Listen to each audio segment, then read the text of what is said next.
last year. You? Yeah. Excellent.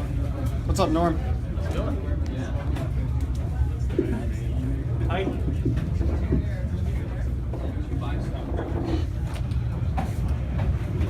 gonna play Jeopardy? Yeah. Played Jeopardy with you last year. Did you win? I got close. I feel like you got second. I probably did. Okay. I'm Blair. I don't know. Yeah, you got second. Redemption. Redemption. Michael Huber Redemption. Excuse us.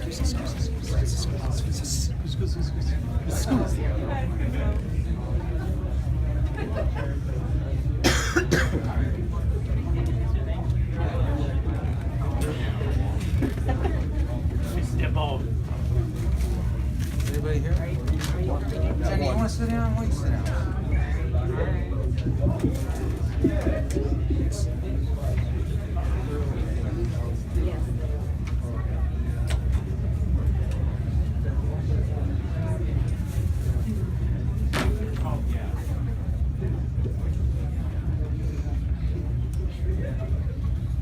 Everybody in? Hello? Hello? Hello. I get messages. Oi, governor. Hello?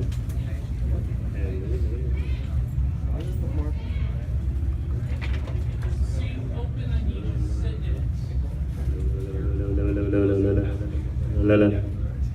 Excellent. Cool. Somebody's sitting here right now.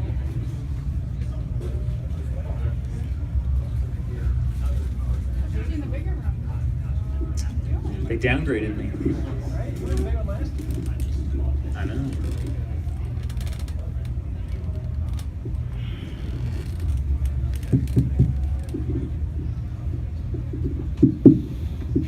Next year it's gonna be the broom closet. No, there's still panel 3. That's true.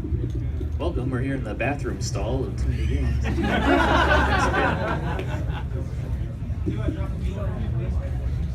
What's that? Can you drop a beat for me? No. No, I cannot. Everybody in? Are you JonTron? What's that? Are you JonTron? I am not.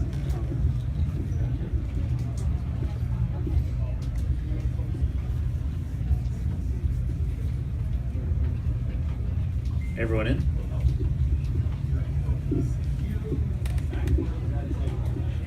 People in the ceiling tiles?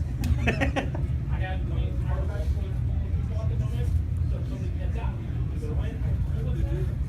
gonna be a fire hazard if any more people come in. Is anybody standing that needs to be seated? Like, needs to sit down?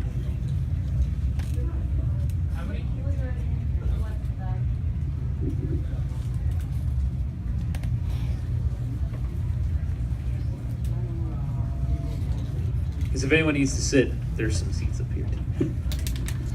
Those are VIP seats. We good? Okay. Hi. Hello. My name is Norman, and I am the creator of The Game and Historian, and this is the Game and Historian panel for TooManyGames 2017. Welcome. Thank you all for being here.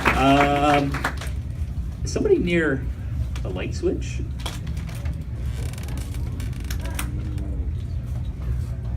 Oh yeah. Yeah. There we go. That's awkward. Poor people under the light there.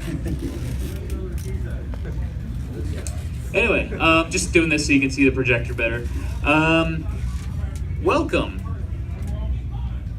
As I said, my name is Norman, and we are going to do a few things today. Let's talk about what's on the agenda. First of all, welcome to the convention. It is Friday. Woo. Yeah, woo, weekend time. So this is actually the first day of TooManyGames, and tomorrow is going to be even crazier. So if anyone's coming back tomorrow, be prepared. We're going to do a live episode, and it is for mature audiences only. So if you need to leave, there's the door. Yeah, we're gonna be talking about something a little risque. Then we're gonna do some Jeopardy. These are different questions than last year, so don't think you can just memorize and come back and try to win. And due to popular demand, I have made the questions a little easier, so should be a little more competitive.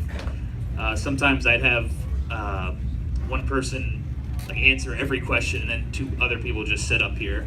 So, and then we'll do a little Q&A, maybe 5 minutes, and then goodbye. You have to leave this closet. So, anyway, this is why this is a mature live presentation. If you didn't already know. Oh dear. Who in here knows what hot coffee is? Pretty much everybody. Okay. All right, let me tell you about let me do a disclaimer first. We're going to talk about sex scenes in a video game. It shouldn't get very controversial, but I did want to give you a heads up.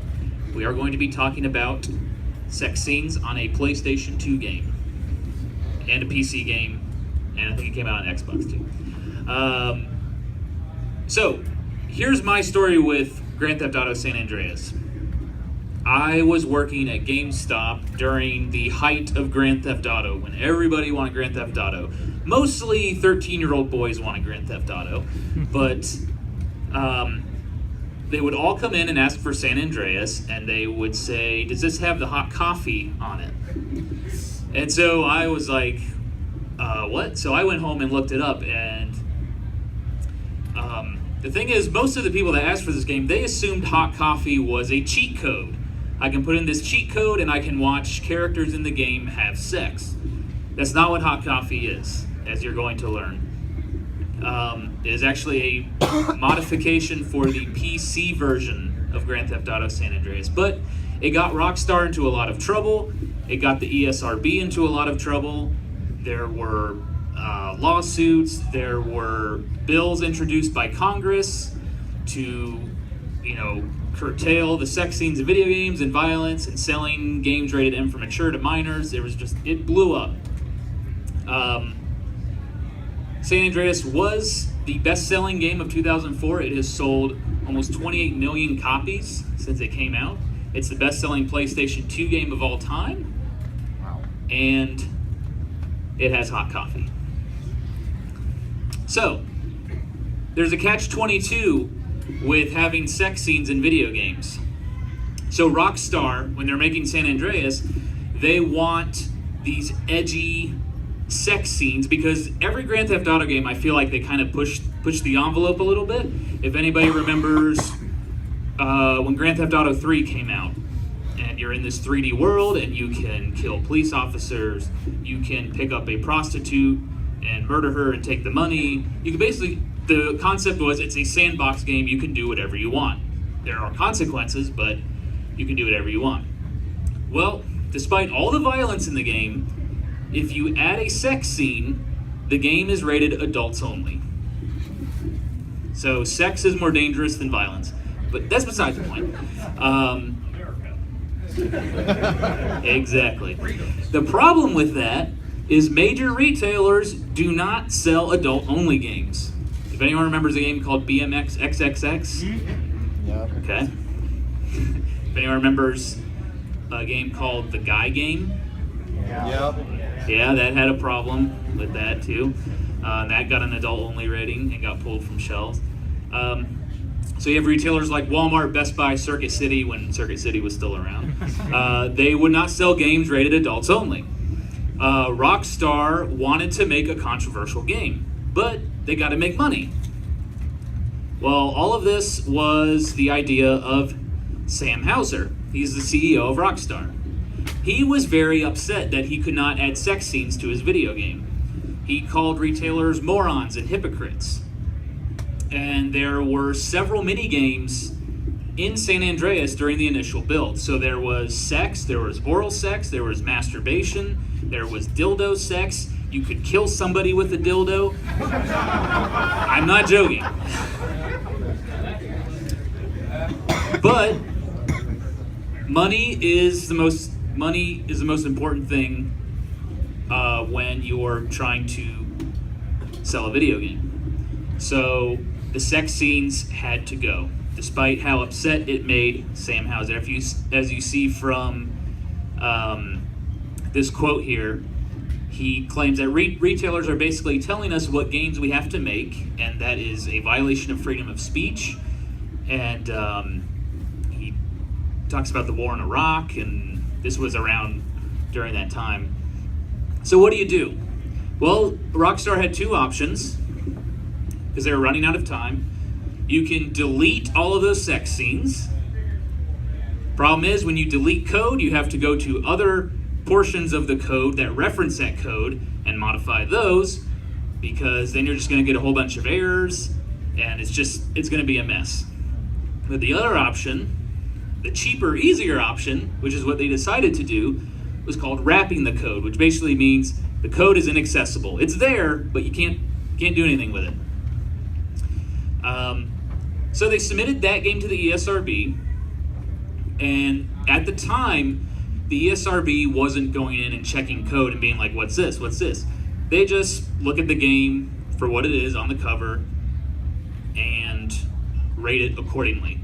So they saw all the violence, they saw all the cursing, so they said, okay, rated M for mature. Did not see any sex scenes. But then you enter this man. His name is Patrick Wildenborg. He was big in the Grand Theft Auto modding community. So Grand Theft Auto was available for PC. So you could, fans of the game would modify the game to, whatever they wanted. Like in Vice City, you could only have 4 cars in your garage. So Patrick Wildenborg made a mod where you could store 40 cars in your garage on the PC version. So he's super excited. San Andreas is coming out. The game is first released on the PlayStation 2. And so he gets a copy of the PlayStation 2 and he puts it in his computer and he studies the file names. You can't really do much with the PlayStation 2 files, but you can kind of look in there and be like, oh, I want to modify this, I want to check this out. Well, he saw some interesting names in the files. He saw names like sex, blowjobs, S&M. So he's like, that's weird. The thing is, it wasn't surprising at first because Grand Theft Auto had made allusions to sex throughout the whole series. So they're like, well, maybe it's just the programmers, being funny with the file names. But one modder was able to take the information from the file and animate it. And what he animated were characters in the game having sex. But the problem was when you played the PlayStation 2 version, there was no sex anywhere in the game. So they were a little confused.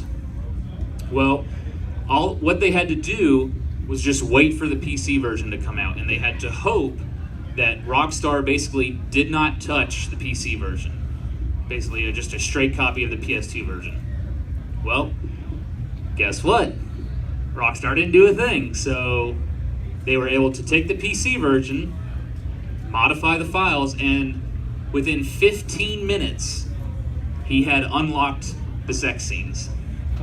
And he released it online as hot coffee because in the game, when your girlfriend invites you in for coffee, that means she wants to have sex with you. So he named it Hot Coffee, he put it online, it was downloaded 1 million times in 4 weeks. That's pretty crazy. Well, when this came out, people were upset, of course. This is Senator Leland Yee.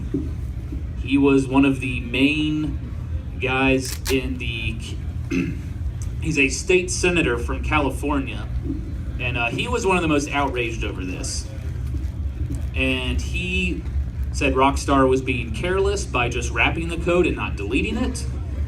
People were suspicious of the ESRB. They thought they were kind of getting paid by Rockstar to release the game with sex scenes in it. And the biggest issue was the Hot Coffee mod threatened the existence of the ESRB. Because if the government sees this happening and says, okay, why did the ESRB catch this? The government can say, okay, we're stepping in, we are going to take over the ESRB, which the game industry did not want. because the ESRB is an independent organization. They are not run by the government.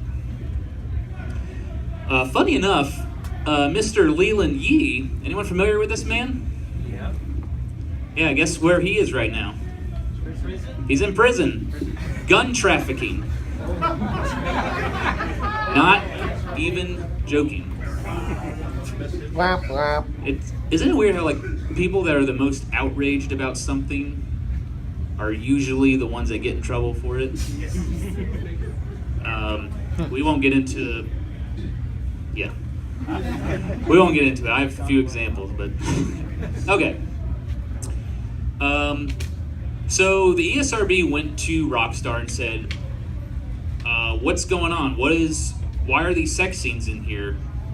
Well, Rockstar kind of panicked, and they basically lied. They released a statement saying, "Oh, these modders hacked our game and added these scenes, and it's disgusting. I can't believe they did this."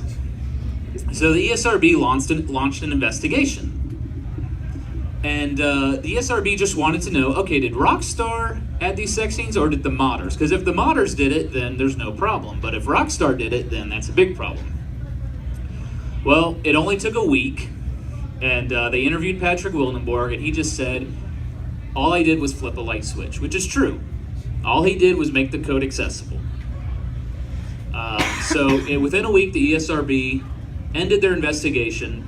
They found Rockstar was guilty, in the court of the ESRB anyway. And so they gave them 2 corrective actions. One was they could go in and re-sticker all of the existing inventory and put an adults only rating on it. And they could even offer exchanges for a clean version of the game. And they also had to make a downloadable patch for the PC version that says you can't access Hot Coffee mod anymore.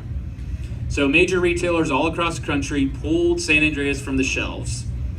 Take-Two Interactive Software, which published the game, said it cost them about $25 million to fix Hot Coffee.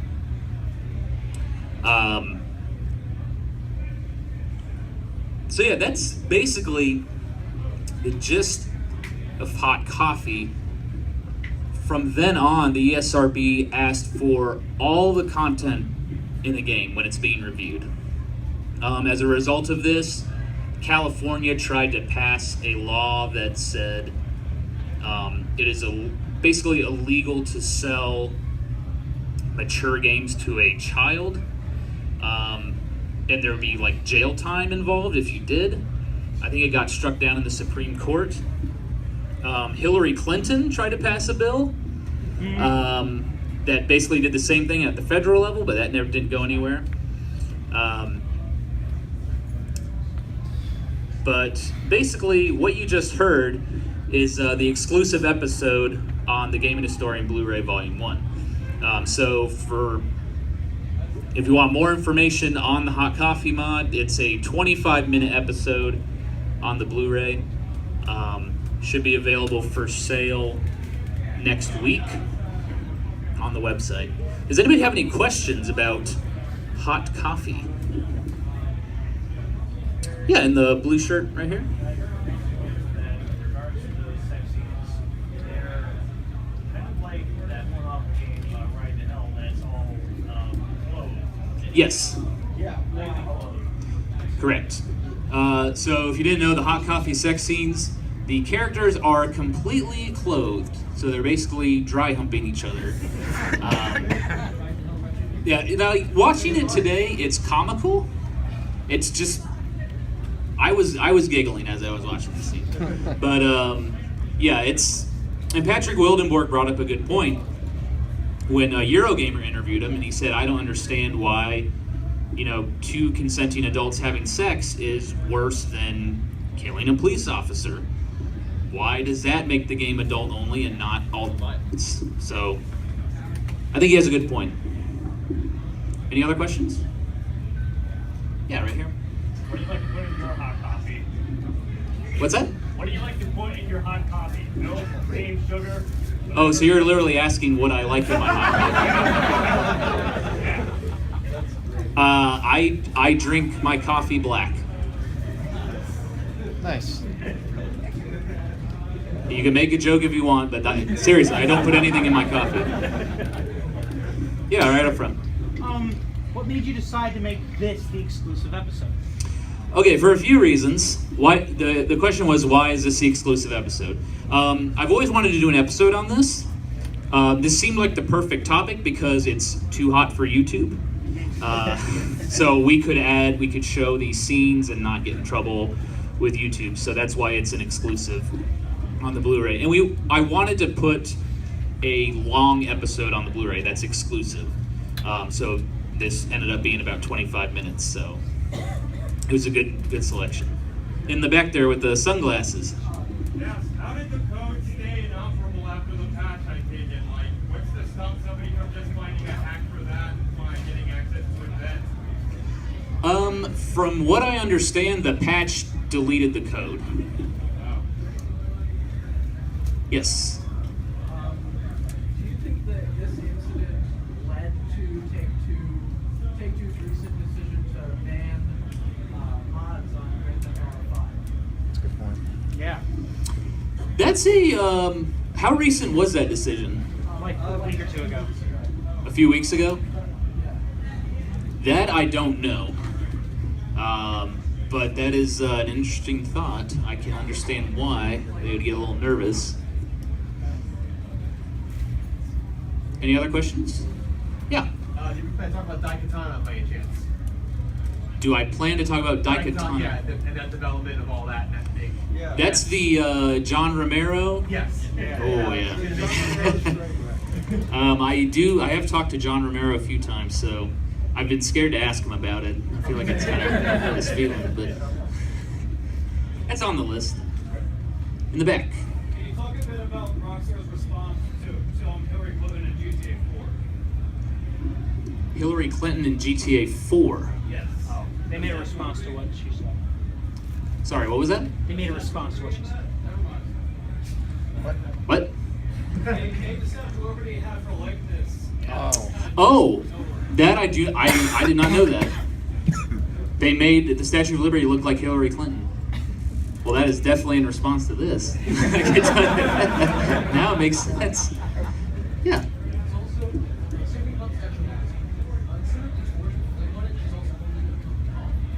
She's holding a cup of coffee? Wow. All right. Man, that didn't come up in any of my research. You have to amend the Blu-ray. I'll send you an extra disc. Wait, I have to tell you something else. Yeah, Blu-ray DLC. Any other questions before we move on to Jeopardy? Okay. Well, it's the moment you've all been waiting for. It's Jeopardy time. The rules are, well, I'll get to the rules once I pick volunteers. I need 3 volunteers, and you know what? I'm not going to pick them. You, sir, right there. Will you pick 3 volunteers for me? That kid. That kid, come on up. Which one? He was on the pad NES thing. One in the red shirt, long hair. Is there any girls that have their hands up? Oh, a female contestant. No girls' hands up. You. Any idea? All right. We have our 3 contestants. Welcome. Can you pass that in, please? All right. All of those mics should be working, so you have to flip the switch. Oh my goodness. What's that? Are those working? Hello, I'm Re-Rez. Yeah, I think people can hear you. All right, go ahead and introduce yourselves to the audience. Hello. Oh, Yep, is it working? yep. Okay. Hi, I'm Mark. Hi, Mark. I'm Ben. Mark, Ben, I'm Nick. and Nick. Welcome. I think it works. I can hear you. Good. All right, let's get it started. Let's get it started, yeah. I'm old. Okay, the audience will participate as always. Mark, please select the vegetable that you would like to be represented as. I'm gonna go with broccoli. Broccoli, very popular choice. Very underrated as a Then- vegetable. What's that? Onion. Onion. Nick? Eggplant. Potato. Potato, the fan favorite. Audience, we got Eggplant. tomato, celery, and eggplant. Eggplant. Eggplant. And Yeah. no one chooses celery. That was unanimous. Celery. Okay. Okay. Here are the rules. There is no double Jeopardy. Test those buzzers for me real quick. Excellent. Still working a year later. Can't believe it. Here are the categories. There is potent portables. Oh, wait a minute. This is the wrong Jeopardy game. No. Is this the one from last year? This better not be the one from last year. I think it is. I think it is. I can win this one. Oh no. Oh wait, here it is. Woo! Oh my gosh, I thought I accidentally deleted it. Thank you very much. Okay, we had broccoli, we had onion, we had potato, we had eggplant. Ooh, I was getting nervous there. Oh man. Okay. Here are the categories. Name that game, where basically I show a screenshot and you have to tell me what the name of the game is. Can you all see the screen? Okay. Okay. We have randomness, so anything from any of the categories. We have video games. Pretty straightforward. We have let's go to court. We have hardware, and then we have people. Think of a number between 1 and 20. 17. 17? 14. 14. 11 was the closest. The number was 12. So, you are potato. By the way, I'm going to refer to you by your vegetable name. It's just easier for me to remember. I'm sorry. Potato, you have the board. I'll do video games for 300. Video games for 300. And actually, I don't want to be in the way of the screen of you guys. Can you guys see the screen okay? Yeah. Oh, well then I'm all right. Here we go.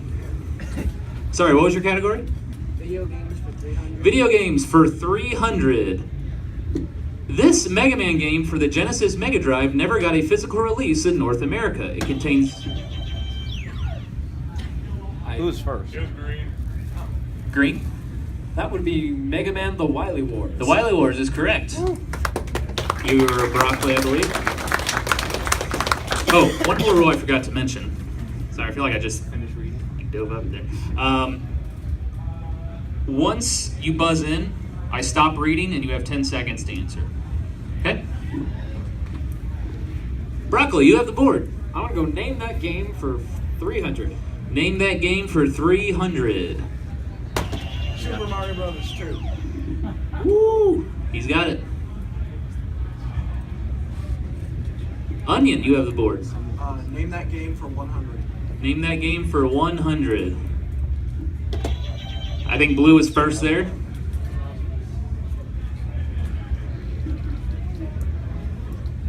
Dragon Warrior 1. Dragon Warrior 1, that is incorrect. You can buzz in again. Dragon Onion. Warrior 2. Dragon Warrior 2 is incorrect. Audience. Star Tropics. Ah! I was thinking Star Tropics. I but said thought the it'd be 100 fun. question. Well, Onion, you still have the board. I'll do video games for 100. Video games for 100. Sega pitched this character after Alex Kidd wasn't very popular. Sonic the Hedgehog. That's correct. Broccoli, Gotta go fast. you have the board. Oh, it's me. Okay, I'm gonna do name that game for 200. Name that game for 200. Little Samson. That's correct. Broccoli on a roll here. Oh, wow, I didn't expect this. Video games for 200. Video games for 200. Before id Software created Wolfenstein. Whoa. Wow. Okay, that's correct. Last time too. Randomness for 100. Hang on. Sorry. I need to just duplicate so I'm not straining my neck here. Oh no. What have I done? Oh no. Oh no. Hang on. Please stand by. Okay, we're good. Sorry, what was your category, Onion? Randomness for 100. Randomness for 100. What does ESRB stand for? Broccoli. Oh. Entertainment Software Ratings Board. That's correct. Let's try people for 200. People for 200. Creator of Sonic. Who? Blue. Blue? I think. It was yellow. Yep. Yellow. Onion. I forgot his name. Oh man. You incorrect. buzzed in first. Yuji Naka? Yuji Naka is correct. All right. Broccoli. Oh, wow, okay. Hardware for 300. Hardware for 300. This television had a built-in. Oh, that Broccoli. was the Sharp Game Television. I'll accept it. Sharp NES TV. All right. Broccoli, you have the board. Okay, randomness for 200. Randomness for 200. Before Satoru Iwata worked at HAL Laboratory. HAL Laboratory is correct. Can you tell I watch this stuff a lot? All the answers can be found in Gaming Historian episodes. There's your product plug, but don't take my word for it. I'll take people for 100. People for 100. Creator of Shigeru Miyamoto. Wow. He's toying with them up here. All right, you have the board. I'll take hardware for 100. Hardware for 100. This accessory allowed you to play Master System games. The power base converter. That's correct. Oh my god. He's running away with it. I'm freaking myself out right now. That's got a hardware for 200. Released only in Japan, this console could play GameCube games and DVDs. It's very shiny. Oh, I stumped them. I forgot Maybe. what it was. My buzzer isn't working. Y'all got it first. I forget what it's called, but I know it's the Panasonic. Panasonic GameCube. Like silver. Yeah, I'll take that. Potato, it's Panasonic Q. But you have the board. Potato, you were out of the negatives. I'll do name that game for 500. Name that game for 500. Everyone ready? Super Mario RPG. Correct. Legend of the Seven Stars. Correct. Let's do name that game for 400. Everyone ready? Rystar. Oh, hang on. Did you buzz in first? Ah, sorry, I'm so used to this.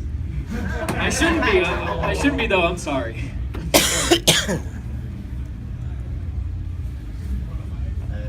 Let's give it to him. I mean, I was gonna say Rice. I was going to say Rice Star. You know. Just give everyone 100 over there. I don't know how to handle this. Audience. The audience. Give it to Give it to the audience. I think they It's only fair. They deserve it. Broccoli, you have the board. Okay. Let's do video games for 400. Video games for 400. The sequel to Star Tropics, and don't just say, Star Tropics 2, Zelda's Revenge. that's correct! Potato. So does Revenge. Electric Boogaloo. You have the board, Potato. I'll do video games for 500. Video games for 500. This could be tricky. Doki Doki Panic. Yeah, that's correct. Whew. Careful with those buzzers. They were $8 on Amazon. For all four, by the way. I'll have Let's Go to Court for 100. Let's go to court for 100. This company was known for publishing. Tension. That's correct. Ooh, Onion with the comeback. People for 300. People for 300. He was the first president of Nintendo. Satoru Iwata. Correct. Broccoli. Let's do randomness for 300. Randomness for 300. Name that game. Broccoli? Final Fantasy Mystic West? That's correct. Really? Yep. That's correct. I wasn't expecting it to be right. For once. Let's go to court for 200. Let's go to court for 200. After Nintendo released Donkey Kong, this company sued them. That would be Universal. Correct. Randomness for 400. Randomness for 400. This arcade game supposedly caused seizures. Polybius. Ooh, well that's correct. Randomness for 500.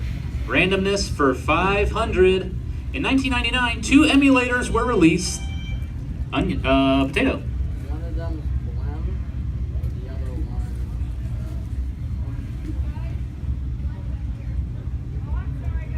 one. Can we accept Blem? No. I cannot accept that, Onion. I apologize. No, that wasn't me. Oh. Whoops. Well, let me add 500 to you. I think I can manually change it. I'll do it later. Mental note. I've got you. Don't worry. Anyone else want to buzz in? Bleem? Bleem is correct. Or Virtual Game Station. Broccoli. How about People for 400? People for 400. Inventor of the Game & Watch. Gunpei Yokoi. That's correct. Let's do People for 500. Before Bob Hoskins, this actor, Onion.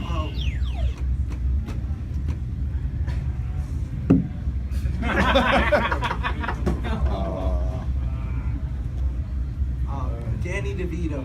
That is incorrect. Well, I don't have to add that 500 anymore. Tom Hanks is correct. Potato with the steal. Potato, you have the board. Hardware for 400. Hardware for 400. Released only in Japan in 1986. Broccoli. The Famicom Disk System. That's correct. Let's do Hardware for 500. Hardware for 500. This NES controller was based on a device used by NASA. It's an early example of motion control. Broccoli. Power Glove. That's correct. It's so bad. Broccoli, you have the board. Let's go to court for 300. This rental store chain was sued. Potato. Blockbuster. That's correct. 400 or 500? Let's go to court for 500. 500. This senator from Connecticut led the charge against graphic video games, which led to the creation of the ESRB. What's his name? I think it's good we forgot this guy's name.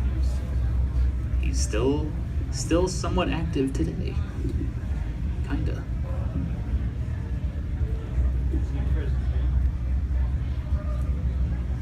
Audience. Joe Lieberman. And finally, let's go to court for 400. Nintendo sued this company for the Game Genie, claiming... Yes. Galoob is correct. All right. Congratulations, everyone. We're going to final, due to copyright reasons, this is final factile, not final. Okay, so I'm going to pass out little scrap pieces of paper, which is actually somebody's TooManyGames ticket that they dropped on the floor. Oh my god. He's sharing it. He'll be all right.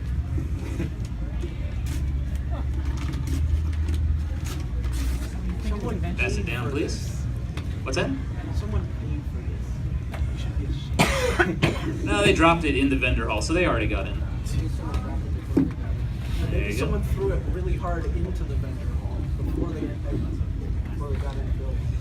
Okay, let's enter wager amounts. Onion, you have 700 to wager. I'm guessing you want to wager all of that? Plus a little bit more. Potato, you have 1,700 to wager? I'll wager half. Half, so that would be, I'm bad with math, 850? I did it. You can say 50. Broccoli, I'll wager 600. 600. Audience, is tradition to wager all of it?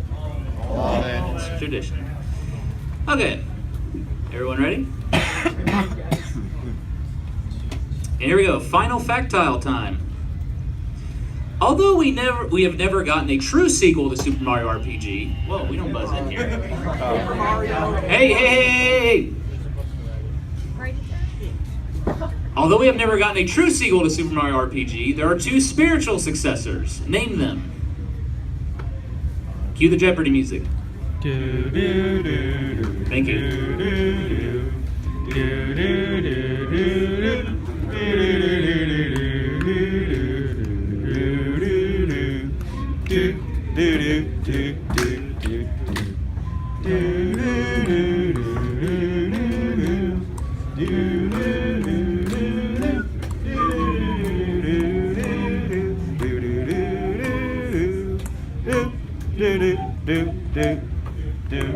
Are we doing like a series or like a specific game title? Series. Let's get the answers here. Oh, that's all right. Ooh. Please turn in your assignment to the teacher. Thank you. The representative from Oaks, Pennsylvania has the All right. floor. That's right. So, Broccoli has answered Paper Mario and Mario and Luigi. That is correct. Onion has named Paper Mario, Mario and Luigi, and he has also drawn a nice little picture of an onion here. Very nice. And we also have Paper Mario and Mario and Luigi. So, all 3 have gotten it correct. And I'm just going to say, someone in the audience knew that, so I'm going to give that to them. And the winner of the 2017 Gaming Historian Jeopardy is Team Broccoli. You are the winner. Congratulations. Well, your prize is a Gaming Historian poster valued at $5. Congratulations. Come by the booth tomorrow. It will be yours. Is it autographed? Sure, if you want it to be. Yeah. Oh yeah. All right. Well, thank you all for playing. You may have a seat. Thank you all so much. And we have about 10 minutes for a Q&A. So if you have any questions about the show, about anything, Someone get the light? go ahead and let's hear it. Yes, up front. Did you have any expectations of your channel becoming popular when you first started it? Actually, can someone hit the lights real quick? There we go. Okay, the question was, did I have any expectations of my channel becoming popular? I did not. I started it in college when I was 20. I am now 30. Woo! Yeah, 30. It's the new 20. No, I didn't have any expectations. I did it because I thought it would be fascinating. It would be fun. I was majoring in history. I love video games. I didn't start making money doing this for 7 years. So it wasn't an instant success or anything. So took a long time, but I took a risk to try to see if I could do it full time because I love doing it so much, and it's working out pretty well, and I love what I do. So I didn't anticipate it happening though. Yes. I know last year you said that you trust like reliable sources to get information from games like Yes. newspapers. Do you use like a database to find all those articles, or do you just scour the internet for them? Well, I do scour the internet, but there's a great new resource called the Video Game History Foundation, started by Frank Cifaldi, and he owns basically every video game magazine ever made. So sometimes I will message him and say, hey, I'm looking for this issue of this magazine, or do you have anything on this game? Google has a newspaper archive that is very good. You can search using that. But yeah, I mean, I will try to look everywhere I can. Unfortunately, there's no magic website that just pulls everything up. Yeah, right here. How about doing a video on Sonic Extreme? Sonic Extreme? The failed Saturn game? Yeah. Sonic Extreme? Yes, definitely. Actually, in my Sonic episode, I mentioned it could be a whole episode by itself. So yeah, that's definitely on the list.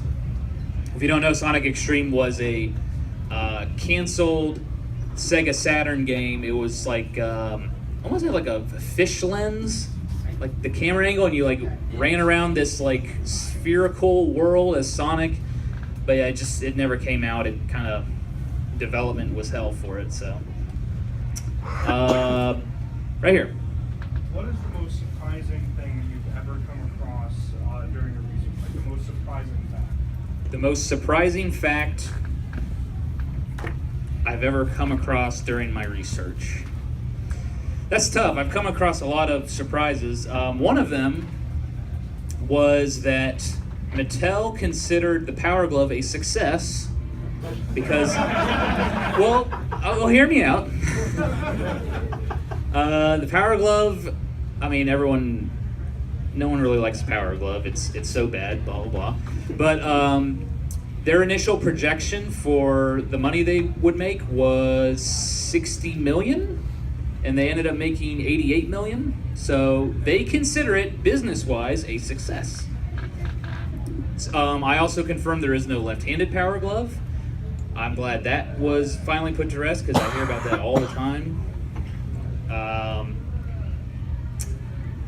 Yeah, that's all I can think of for right now. But yeah, every time I do research, I usually stumble across something that's pretty surprising to me.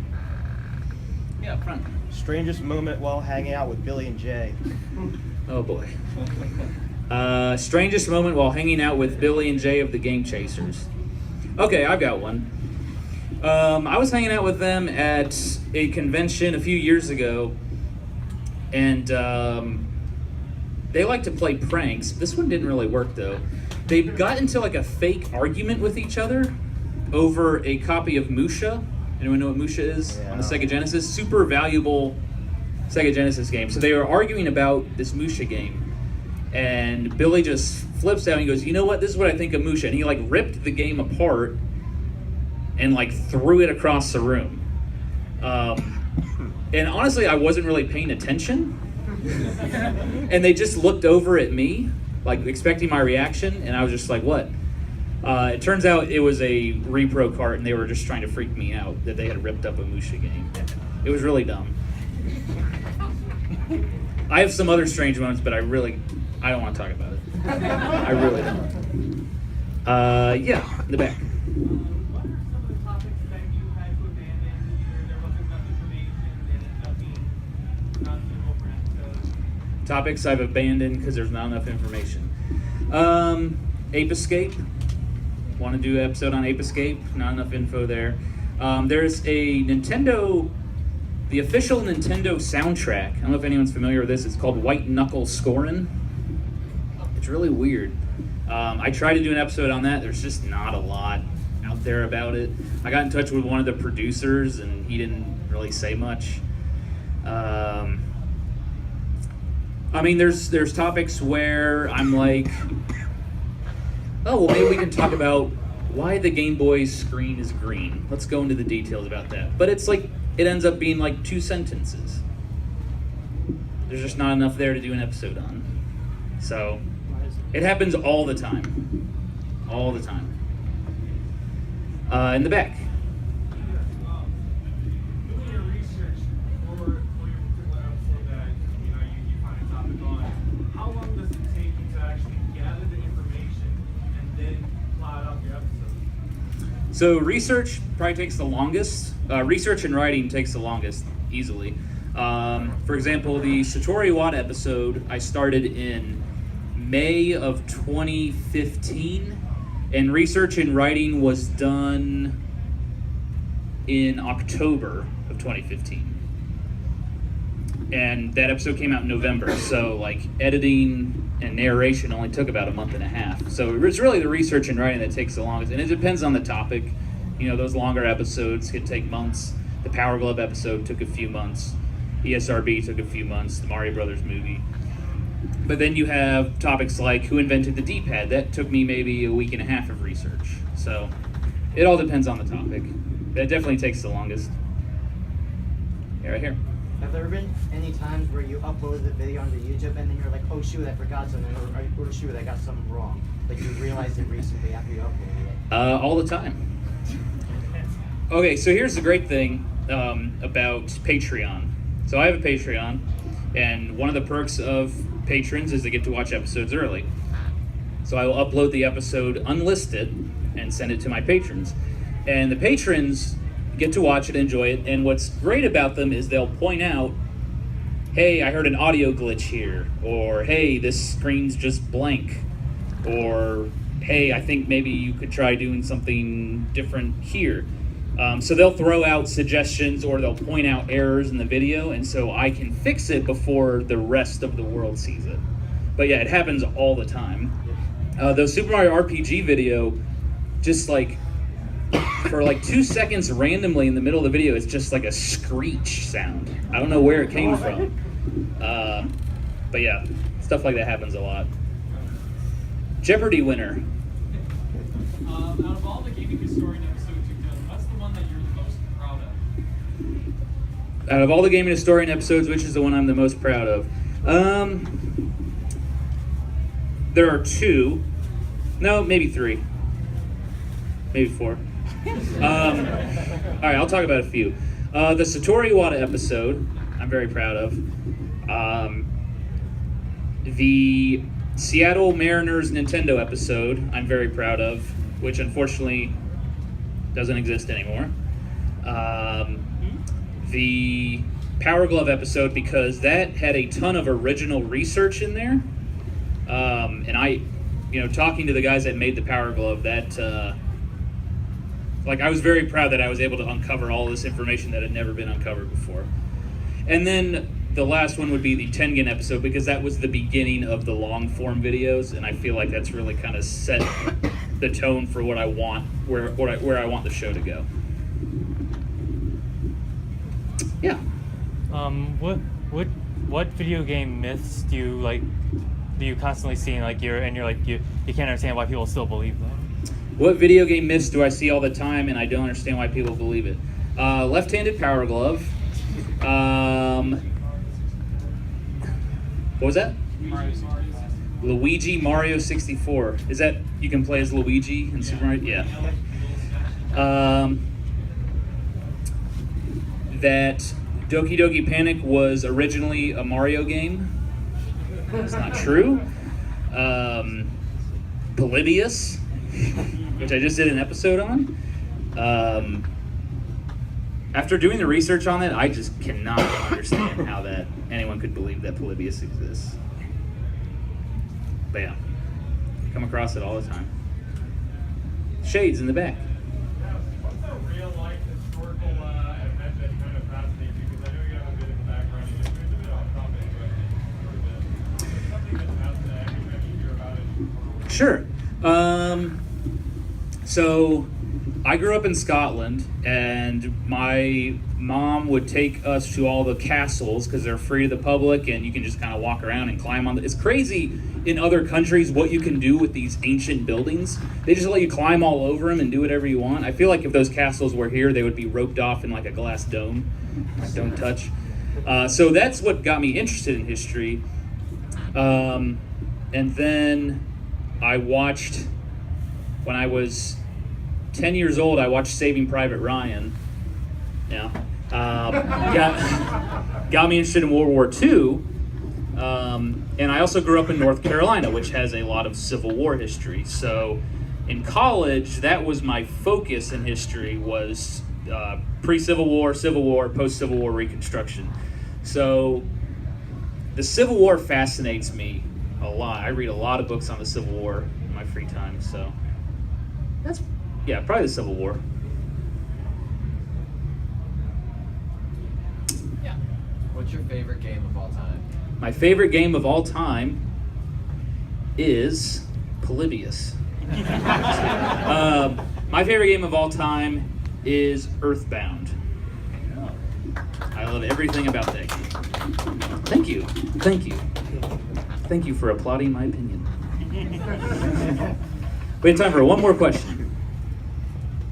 Green shirt. That's you. If you could tell your high school self one thing, what would it be? Tell my high school self one thing, what would it be?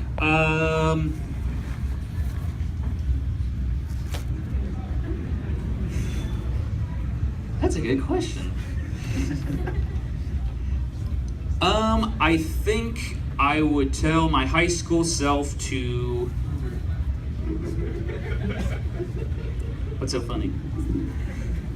I think I'd tell my high school self to just try to be yourself more, because I feel like in high school it was somewhat of a popularity game, and I feel like I kind of wasn't true to myself during high school a lot of the times, just trying to fit in. So once I got out of high school, I realized, oh, that was totally worthless to try to do that, and then I actually did what I wanted to do, and now I'm up here talking to you fine folks, so there you go. Well, thank you very much for coming to the panel, and I'll be here all weekend at my booth, and I'll definitely see you all next year, hopefully. Thank you for coming to the Too Many Games Closet panel. Appreciate it. Thanks, Norm.